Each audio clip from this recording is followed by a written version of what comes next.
So ఇందాక నేను విజయవాడకు బయలుదేరినప్పుడు 1 o'clock చిరంజీవి గారికి ఫోన్ చేశాను. సార్ సినిమా రెడీ అయింది, అప్పుడు మీరు చూశారు, మళ్ళీ ఫైనల్ది చూడాలి అని. సో ఇంటికి పంపి రాజు చూస్తాను అన్నారు. సో 2:45కి వారు సినిమా చూడడం మొదలు పెట్టారు. నేను బయలుదేరా, బట్ నా మనసంతా అక్కడే ఉంది. ఏ సీన్ ఎలా చూస్తున్నారు, ఆయన ఎలా ఎంజాయ్ చేస్తున్నారని. కరెక్ట్ ఇక్కడ వచ్చి కూర్చున్నాను, చిరంజీవి గారు ఫోన్.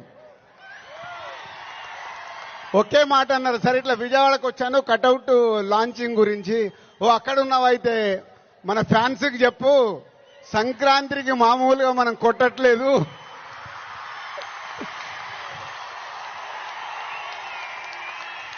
సో సినిమా చూశారు. మళ్ళీ చిరంజీవి గారు చూసి అది ఒకే ఒక మాట చెప్పారు, జనవరి 10 డెఫినెట్ గా మీరు మెగా పవర్ స్టార్ లో మెగాని చూస్తారు, పవర్ ని చూస్తారు. 4 సంవత్సరాల క్రితం శంకర్ గారు ఈ కథ చెప్పినప్పుడే, ఈ కథలో ఏముంది, RRR తర్వాత చరణ్తో సినిమా తీస్తే అభిమానులకు కానీ తెలుగు ప్రేక్షకులకు కానీ, అప్పుడు RRR అప్పుడు నేను ఇంకా పాన్ ఇండియాగా ఆలోచించలేదు, ముందు మన సినిమా ఏంటి అనేది ఆలోచించాను. ఆ రోజు కథ విన్నప్పుడు ఏదైతే 4 సంవత్సరాల క్రితం ఫీల్ అయ్యానో, చిరంజీవి గారు ఇప్పుడు ఇందాక ఒక్కొక్క సీన్ గురించి మాట్లాడుతుంటే ఆనందం వేసింది. ఎస్, రేపు మెగా పవర్ స్టార్ ని మీరు జనవరి 10 స్క్రీన్ మీద చూసినప్పుడు తన నట విశ్వరూపం చూస్తారు.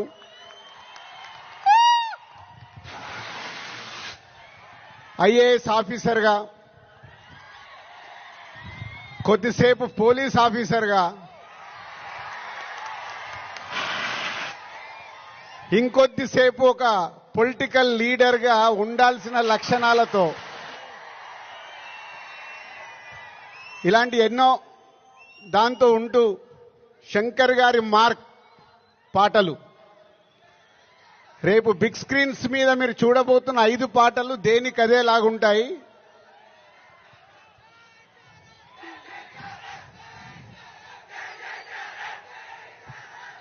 సరిపోలే, అక్కడికి వినిపించాలా. Thank you. సో శంకర్ గారి పాటలు ఒక్కొక్క సాంగ్ ని 10 days 12 days షూట్ చేస్తూ ఒక్కొక్క సాంగ్ ని తీర్చిదిద్దారు. రేపు అది మనకు స్క్రీన్ మీద ఏ సాంగ్ ఆ సాంగ్ అనే డిఫరెంట్ గా ఉంటూ అలరిస్తుంది. సినిమా కూడా లెంత్ విషయంలో శంకర్ గారిని ఒకటి అడిగాను, సార్ మీరు తెలుగు సినిమా తీస్తున్నా అన్నారు, మాకు 2 గంటల 45 నిమిషాల కంటే ఎక్కువ ఉండకూడదు. సో ఎగ్జాక్ట్లీ 2 గంటల 45 నిమిషాల సినిమా అయిన అందంగా మలచి ఫస్ట్ ఈరోజు చిరంజీవి గారికే చూపించాం. సో అలా సినిమా మీకు పరిగెత్తుతూ ఉంటుంది, ఎక్కడ ఆగకుండా ఆ హీరోయిజం, డాన్సులు, ఫైట్లు, ఏది కావాలో ప్రేక్షకులకి అది అందిస్తూ unpredictable. So hero villain scenes లో సూర్య గారితో జరిగే సీన్స్ కానీ డైలాగ్స్ కానీ రేపు మీకు థియేటర్లో దద్దరిల్లుతాయి.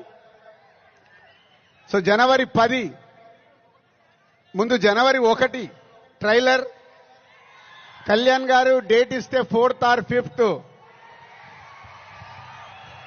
ఆంధ్రప్రదేశ్లో ఒక మెగా ఈవెంట్,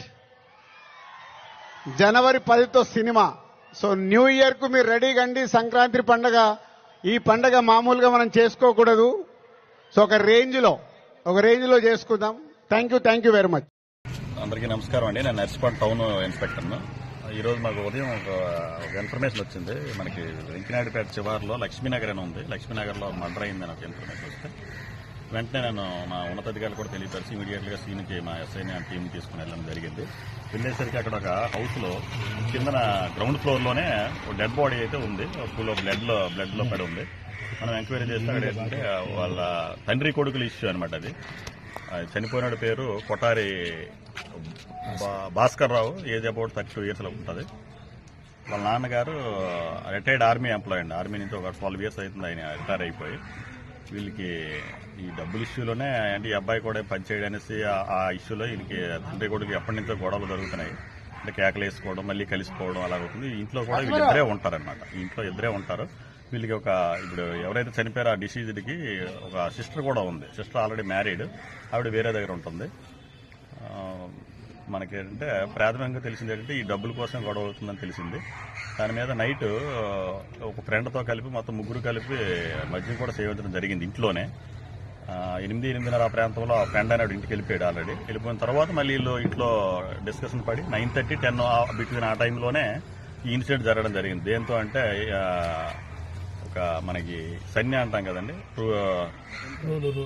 రోలు దాంతో చేతితో తీసుకుని ఆయన కొట్టించాడు. ఎవరైతే డిసీజ్డ్ ఉన్నాడో ఆ డిసీజ్ని తండ్రి కొట్టడం జరిగింది అన్నమాట. కొట్టడంతో వెంటనే పడిపోయి ఆయన మ్యాక్సిమం నైట్ చనిపోయి ఉంటాడు. కానీ ఉదయం వరకు ఎవరికీ తెలియలేదన్నమాట. ఉదయం వరకు ఆయన ఈ డ్రంకింగ్ స్టేజ్లో ఉండడం వల్ల పడుకుని ఉన్నాడు. పడుకుని పోయి అక్కడే పడుకుని పోయాడు. అంటే ఇంట్లోనే సోఫాలో పడుకున్నాను చెప్తున్నాడు. మనకు ఉదయం 7:30 ఆ ప్రాంతంలో వాళ్ళ పని మనిషి వచ్చి క్లీన్ చేస్తుంటే పని మనిషి నేనే ఎవరైతే వాళ్ళ నాన్నగారు ఉన్నారో చంపేసిన ఆయనే ఫోన్ చేసి చెప్పేసి అదే లోపల పిలిచేసరికి ఆవిడ కొంచెం భయపడి చుట్టుపక్కల వాళ్ళు చెప్పింది. వెంటనే మనకి ఇన్ఫర్మేషన్ ఇచ్చారు. సీన్లోకి వచ్చాము. వచ్చిన తర్వాత ఫర్దర్ ఇన్వెస్టిగేషన్ చేస్తున్నాం. క్లూస్ టీమ్ కూడా వస్తుందండి.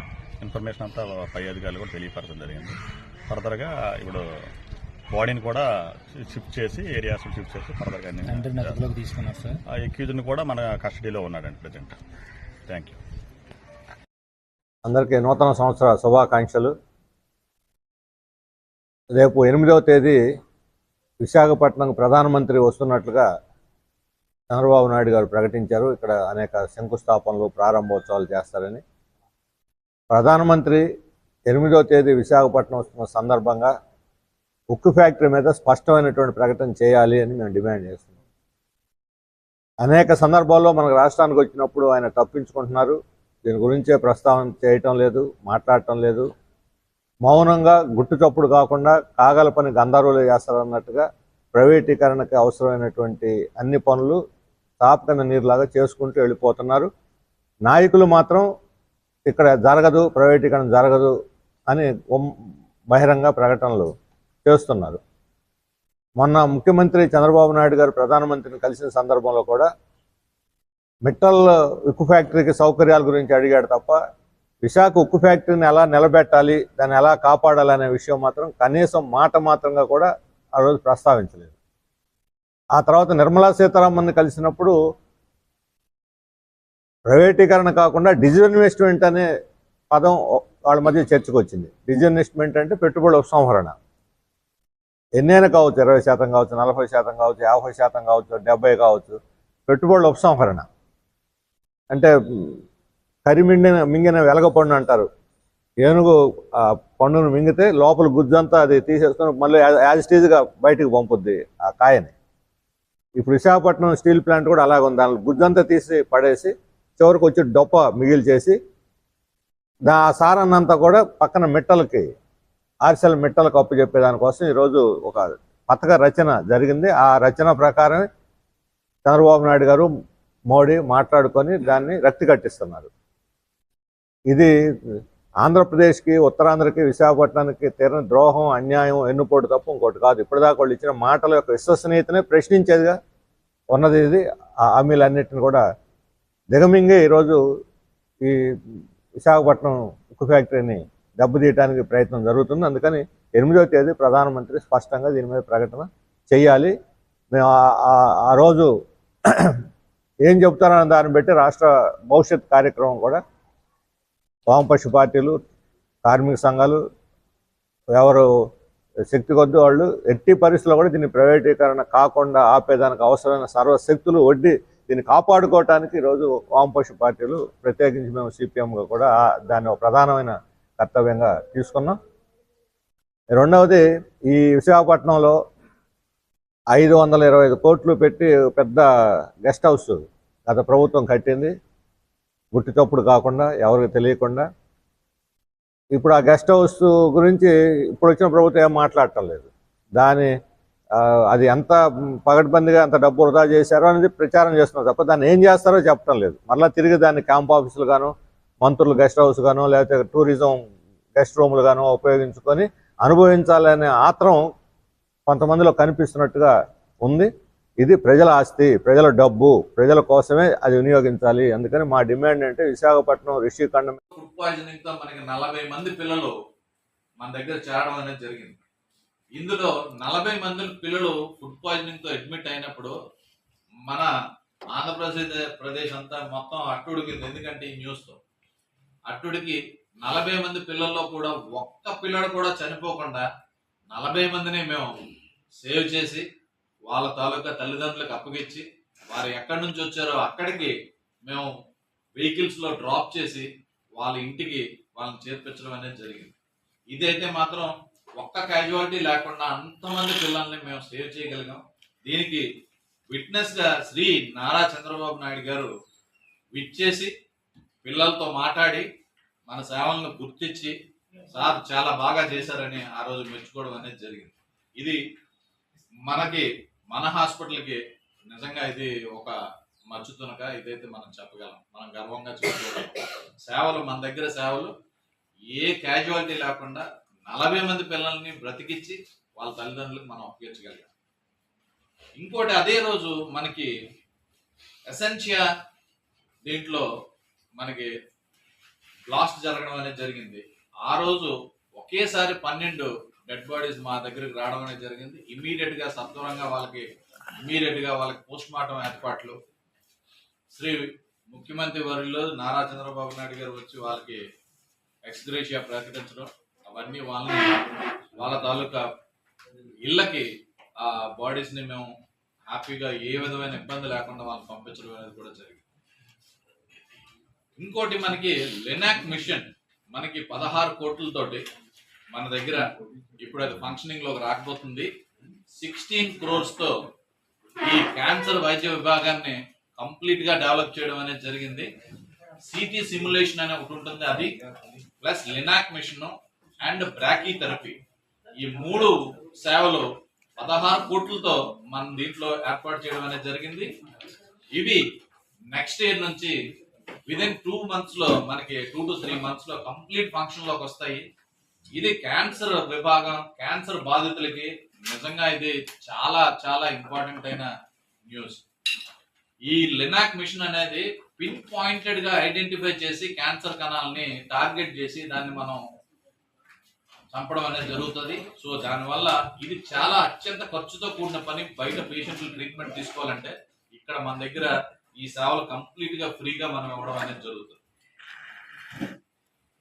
హాస్పిటల్లో భద్రత అనేది కొద్దిగా కరువైందని లాస్ట్ టైం మాకు ఇవన్నీ రావడం వల్ల ఇమీడియట్ గా నేను 190 CC కెమెరాస్ పెట్టాను. ప్లస్ ఆల్ వార్డ్స్ కి గ్రిల్స్ అనేవి. ఏంటండి ప్రజెంట్ అదే కాకినాడలోనే ఎస్ఐజెడ్లోనే 2000 ఎకరాలు తీసుకొని బల్క్ పెడదామని నిర్ణయించారు. అక్కడ ఉన్న ప్రజలు వ్యతిరేకించడం వల్ల ఆ బల్క్ని గో బ్యాక్ చేశారు. అదే అక్కడ ఉన్న ప్రజలు వేరు, ఇక్కడ ఉన్న ప్రజలు వేరు కాదు. అంటే మన దగ్గర కూడా మన పక్క నియోజకవర్గం, మన పక్క జిల్లా కాకినాడ కూడా దాన్ని ఏంటంటే ఈ బల్క్ డ్రగ్ మనకు వద్దంటున్నాం సార్. ల్యాండ్ ఎక్విజిషన్ ల్యాండ్ పోయింది, వేరే కంపెనీలు పెట్టండి, కానీ ఇలాంటి పొల్యూషన్ వచ్చే కంపెనీలు వద్దంటున్నాం మేడం. ఎందుకంటే విషయం ఏంటంటే ఏ కంపెనీ తీసుకొచ్చినా ఎట్టి పరిస్థితుల్లోని సేఫ్టీ మెజర్స్ విషయంలో ఎక్కడ కూడా మేము రాజీ పడకుండా ఉండాలని చంద్రబాబు నాయుడు గారు చెప్పారు. మీరు ఇప్పుడు చెప్పారు హెట్రో కంపెనీకి సంబంధించి మీరు ఏ పోరాటం చేస్తున్నారో నాకు డే ఫస్ట్ నుంచి కూడా తెలుసు. మీరు ఫస్ట్ మాకు సహకరించారు కదా మేడం. 700 రోజుల నుంచి మనం కృషి చేశారు మేడం. ఇప్పుడు కూడా అది కూడా ఎట్టి పరిస్థితుల్లోనే వాళ్ళు కనుక హెట్రో వాళ్ళు కూడా ప్రాసెస్ చేయకుండా ఎలా పడితే అలా చేసేస్తామన్నా కూడా అధికారంలో ఉన్నా కూడా నేను ఎట్టి పరిస్థితి బ్యాక్ స్టెప్ అయ్యాను. ఆ విషయం మీకు తెలుసు. ఇంకా ఫర్దర్గా రాబోయే కంపెనీస్ గురించి ఇప్పుడు ప్రస్తుతానికి ఫర్దర్గా ఏ కంపెనీస్ వస్తాయనేది ఇంకా మనకు కాదు. బల్క్ డ్రగ్ ఏపీఐఎస్కి సంబంధించి ఇప్పుడు లేఅవుట్ వేస్తున్నాం. ఇప్పుడు మనకు చేస్తుంది బల్క్ డ్రగ్ కంపెనీ ఏపీఐఎస్కి సంబంధించి 1500 ఎకరాలు ఏదైతే తీసుకున్నారో ఏపీఐఎస్సీ వాళ్ళు బల్క్ డ్రగ్ గురించి ఏదైతే అకామిడేట్ చేశారో దానికి లేఅవుట్ ఫామ్ చేస్తున్నారు. ఇప్పుడు పొరవాడ సెజ్లో కానీ అచ్యుతాపురం సెజ్లో కానీ ఎలాగైతే వచ్చారో తర్వాత వీటికి అక్కడ కంపెనీస్ ఇవ్వడానికి సిద్ధపడతారు. వెయిట్, నీ బాధ నాకు అర్థమైంది, నీ మాట ఏదో నాకు అర్థమైంది. ఫర్దర్గా వచ్చే ఏ కంపెనీతోనైనా పొల్యూషన్ ఉంటుంది కదా, ఫర్దర్గా బల్క్ డ్రగ్ కంపెనీలు అంటే మనకి డ్రగ్ కంపెనీసే కదా వస్తాయి, అదే కదా మీ అదే డ్రగ్ వద్దంటున్నాం. సో దానికి నేనేమంటానంటే ఫర్దర్గా వచ్చే ఏ కంపెనీస్ అయినా మీతో మాట్లాడకుండా మిమ్మల్ని ఏమి కన్సల్ట్ చేయకుండా ఇక్కడెక్కడ ఏమీ చేయలేం కదా. మీరే ఎవరు అరే నాయనా అది బల్క్ డ్రగ్ కంపెనీ మీకు అదే అర్థం కావట్లేదు. నాకు అర్థమైంది రోడ్ వేయడానికి కాదయ్యా, అది మీకు సగం సగం అర్థం అవుతుంది, సగం సగం తెలుసుకుంటున్నారు. ఆ సగం నేను ఫుల్గా చెప్తాను, నేను ఎక్స్ప్లెయిన్ చేస్తున్నాను కదా. విషయం ఏంటంటే ఏపీఎస్సికి సంబంధించి 2014 నుంచి 19 మధ్యలో మీరందరూ కూడా డబ్బులు అదే భూములు ఇచ్చారు, అప్పుడు డబ్బులు అన్నీ పడిపోయి అన్నీ క్లియర్ అయింది. అది ఏపీఎస్సి హ్యాండర్లో ఉంది. ఏపీఎస్సి ఇప్పుడు ఏ కంపెనీస్ తీసుకురావాలన్నా లేఅవుట్ వేయాలి. ఎలా పడితే అలా మీకు ఈ కంపెనీ ఇక్కడ ఈ ముక్కలో పెట్టండి ఈ ముక్కలో పెట్టండి అంటే అవ్వదు కదా. దానికి సంబంధించి ఇప్పుడు వాటికి లేఅవుట్ ఫామ్ చేస్తున్నారు. అంటే జస్ట్ లేఅవుట్లో రోడ్స్ ఫామ్ చేయడం, వాటికి ఇన్ఫ్రాస్ట్రక్చర్ డ్రైన్స్ ఫామ్ చేయడం అవన్నీ కూడా ఇప్పుడు చేస్తున్నారు. కంపెనీ వినండి, కంపెనీ ఏమొచ్చినా మళ్ళీ మీ పంచాయతీ అప్రూవల్స్ కానీ మీ అప్రూవల్స్ కానీ ఏమీ లేకుండా అక్కడ ఏమి ఎస్టాబ్లిష్ అవ్వదు కదా. చెప్పారు కదా madam, already bulk drug madam గారండి బల్క్ డ్రగ్ కాదు, బల్క్ డ్రగ్ కంపెనీ అంటే నీ ఉద్దేశం ఏంటో చెప్పొస్తుంది. కాదు మేడం, భూసేకరణ చట్టంలో మనకి పొందుపరిచిన ఆ రోజు కలెక్టర్ గారు కానీ మన ప్రభుత్వం ఉన్నప్పుడు చట్టం తీసుకొచ్చారు. అంటే భూమి తీసుకున్నప్పుడు ఆ భూమిలో ఉన్న వాళ్ళకి ప్యాకేజ్ ఇచ్చి R&D ప్యాకేజ్ ఇచ్చి ఇవన్నీ తీసుకున్న తర్వాత అక్కడ ఉన్న నివసిస్తున్న ప్రజలకి 15 లక్షల వరకు ప్యాకేజ్ ఇస్తున్నారు. అంటే భూమి ఉన్న వాళ్ళకి భూమి ఇస్తారు మేడం, భూమి ఇస్తారు, R&D ప్యాకేజ్ ఇస్తారు, అన్నీ ఇస్తాం. మరి లేని వాళ్ళకి ఈ 15 లక్షలు ఇస్తామండి. అప్పుడు కూడా ఓకే అన్నారు, ఆ చట్టంలో కూడా క్లియర్గా పొందుపరిచారండి. మేమేమంటున్నామంటే ప్రజలకు అన్నీ ఇచ్చిన తర్వాత ఏమంటున్నాం సార్, ఏమంటున్నాం మేడం గారు అంటే వాళ్ళు ఏది ఇవ్వకుండా వాళ్ళు డెవలప్ చేస్తున్నారండి, దాన్ని మేము వ్యతిరేకిస్తాం మేడం. అంతేగాని ఎక్కడైతే మీ భూసేకరణ చట్టం ప్రకారం ఎక్కడైతే ఏదైనా ల్యాప్సెస్ ఉన్నాయో నేను ఒకసారి కలెక్టర్ గారితో మాట్లాడతాను, సరేనా? మాట్లాడి మేము అందరినీ పిలిపించి మాట్లాడేసిన తర్వాత చేద్దాం. ఓకే ధన్యవాదాలు మేడం. కానీ బల్క్ డ్రగ్ మా దగ్గర కానీ జెడ్పీటీసీలు కానీ ఎక్కువ మంది, దాదాపు 90% మంది అధికార పార్టీకి చెందిన వారనే విషయం అందరికీ తెలుసు. కూటమి ప్రభుత్వం అధికారంలోకి వచ్చిన తర్వాత రాష్ట్ర వ్యాప్తంగా ఈ సమావేశాలను రసావస చేయడానికి, అదేవిధంగా తెలుగుదేశం వాళ్ళు అక్రమంగా ఎలాంటి అర్హత లేనప్పటికీ ఆ సభల్లో పాల్గొనడానికి వచ్చే ఆ సమావేశాలను జరగనీయకుండా చూస్తున్న విషయం రాష్ట్ర వ్యాప్తంగా మనకు తెలుసు. కడపలో కూడా 2 సార్లు జరిగింది మున్సిపల్ కార్పొరేషన్ సమావేశం లేకి. అక్కడ లోకల్ ఎమ్మెల్యే ఆ సమావేశం జరగనీయకుండా బయట వ్యక్తులను లోపలికి తెచ్చి పోలీస్ బందోబస్తుతో నానా అల్లరి చేసి వైసీపీ కార్పొరేటర్ల పైన, మేయర్ పైన దాడి చేసి అక్కడ సమావేశాలు జరగకుండా చేయడం కూడా మనం చూసాం. ఈ సందర్భంగానే గాలివీడు మండలంలో ఉన్న ప్రజా సమస్యలపైన కూడా ఎంపీపీ కార్యాలయం కూడా తెరవకూడదని చెప్పి సుదర్శన్ రెడ్డి వాళ్ళ అమ్మ, అక్కడ ఎంపీపీగా ఒక మహిళ ఉంది, ఆమె వృద్ధురాలు, ఆమె నేను కూడా గాలివీడుకు వస్తున్నాను అని సుదర్శన్ రెడ్డి చెప్తే సుదర్శన్ రెడ్డి మార్గ మధ్యంలో ఆమెను పికప్ చేసుకోవడానికి వాళ్ళ ఊరికి అక్కడికి రావడం జరిగింది. ఇది తెలుసుకున్న టీడీపీ శ్రేణులు 10 నిమిషాల్లోనే చుట్టుపక్కల వారిని అందరినీ సమీకరించి, దాదాపు 100 మందికి పైగా సమీకరించి కారం పొడి అలాగే పెప్పర్ ఇలాంటివన్నీ పట్టుకొని వీళ్ళపైన దాడి చేయడానికి ప్రయత్నం చేసిన సందర్భం అది. ఈ సందర్భంలోనే చాలా ప్లాన్డ్గా అధికారులతో కుమ్మక్కై అధికారులను ప్రలోభాలకు గురి చేసి అక్కడ ఎంపీడీఓని ప్రలోభానికి గురి చేసి సుదర్శన్ రెడ్డి దౌర్జన్యం చేశాడని చెప్పి ఒక కట్టుకథ కల్పించి తెలుగుదేశం పార్టీ దాడులను, వైసీపీ పైన చేస్తున్న దాడులను మరుగునపరచడానికి ఒక ప్రయత్నం జరిగింది. ఈ సందర్భంగానే పోలీసులు వ్యవహరించిన తీరు చాలా దారుణమైన పరిస్థితి, ఖండించదగ్గ పరిస్థితి. ఎందుకంటే సుదర్శన్ రెడ్డి జెడ్పీటీసీగా పనిచేశాడు, అలాగే ఎంపీపీగా ఉన్నాడు, ప్రజలతో నిత్య సంబంధాలు. తర్వాత క్రిమినల్ రికార్డు లేదు, అదేవిధంగా సీనియర్ న్యాయవాదిగా పనిచేస్తున్నాడు. అలాంటి వ్యక్తిని ఏదో టెర్రరిస్టులనో లేకపోతే సంఘ విద్రోహ శక్తులను ట్రీట్ చేసినట్టు వీళ్ళు చొక్కా కాలర్ పట్టుకొని అతన్ని ఈడ్చుకుపోవడం అనేది చాలా దారుణమైన విషయం. రాష్ట్రంలోని న్యాయవాదులంతా ఈ సంఘటన ఖండించాలని కోరుతున్నాం. అదే సందర్భంలో